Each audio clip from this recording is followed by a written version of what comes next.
Hi, it's Miss Oldfield, and I'm going to show you some of the features in the database Research in Context.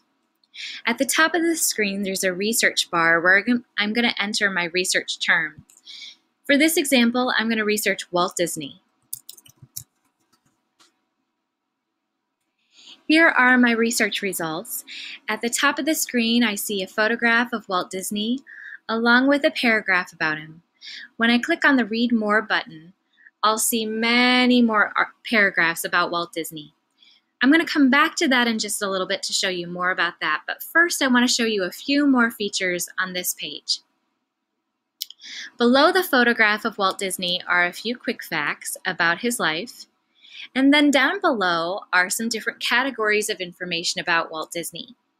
For example, there are reference articles available about Walt Disney, biographies, images of him and his life, videos, audio clips.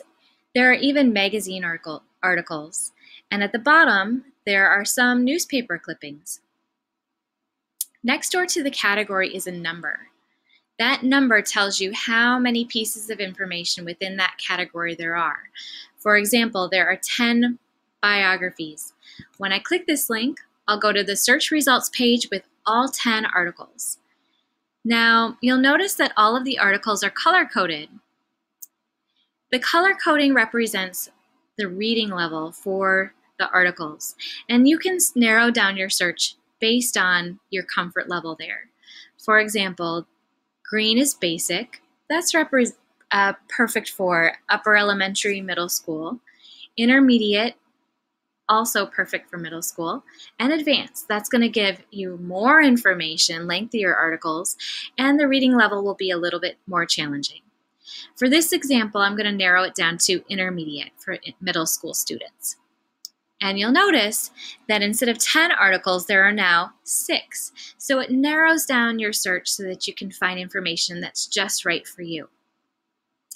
Now, to return to the page that we were on, we could click the back arrow on our browser, but I want to introduce you to a new way of finding your way around a database, and that is the breadcrumb trail right up here in the top left-hand corner.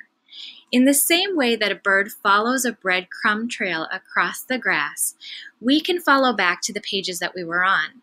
So if we want to go back to the search results page that we were on with the photograph of Walt Disney in the top left-hand corner, we can click on this link next door to the word biographies.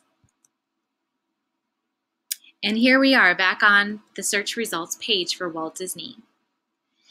Now we're going to look a little bit more closely at this area at the top.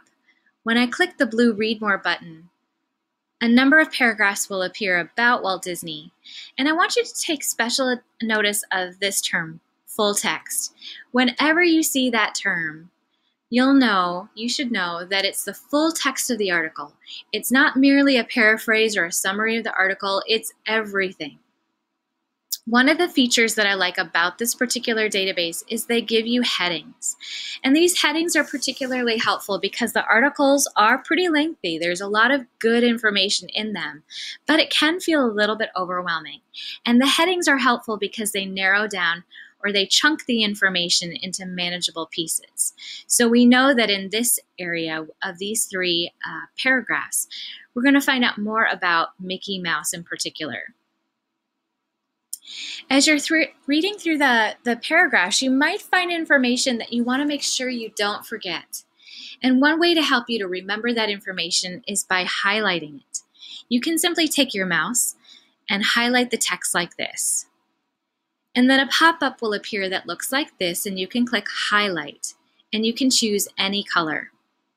So for example, if I want to look at the information about Walt Disney's ventures outside of what we know him most well for, we can choose orange and highlight every other venture, orange.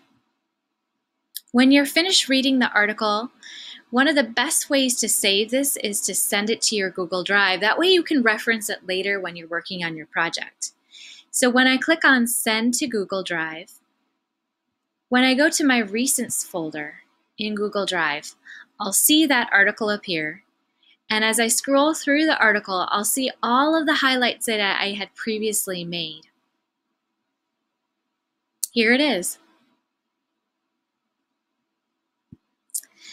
Another feature on research in context that I want to make sure I point out to you is the citation tools. And we all know how important it is to give credit where credit is due. And the way that we do that on a database is by clicking on the citation tools, where they give us a pre-created citation. There's a few things I want to point out here. First, over here in the top left-hand corner is a drop-down menu where it gives you a few citation format choices. And at Oak Grove Middle School and all Bloomington schools, we use the MLA format. And I think most schools do. And it defaults to that, which is helpful. But you should know that other schools may request that you use a different citation format. We're going to leave MLA as the default because that's what we use here at Oak Grove Middle School. Now, there are a few ways to export this citation to your bibliography. The simplest way, I think, is to click the Select button and copy the citation, open up your bibliography, and paste in the citation. It's as simple as that. Now, if you are using free sources like history.com or a .edu site, then you probably have to use a tool like EasyBib to create the citation from scratch for those websites. And you may want to take this citation that's already been provided for you in the Research in Context database and add it to the ones that you're creating in EasyBib. The way to do that is by clicking on the Export to drop-down menu and choose EasyBib. And then you can click the Export button and it'll open up EasyBib for you. And you can log in with your Google Apps account.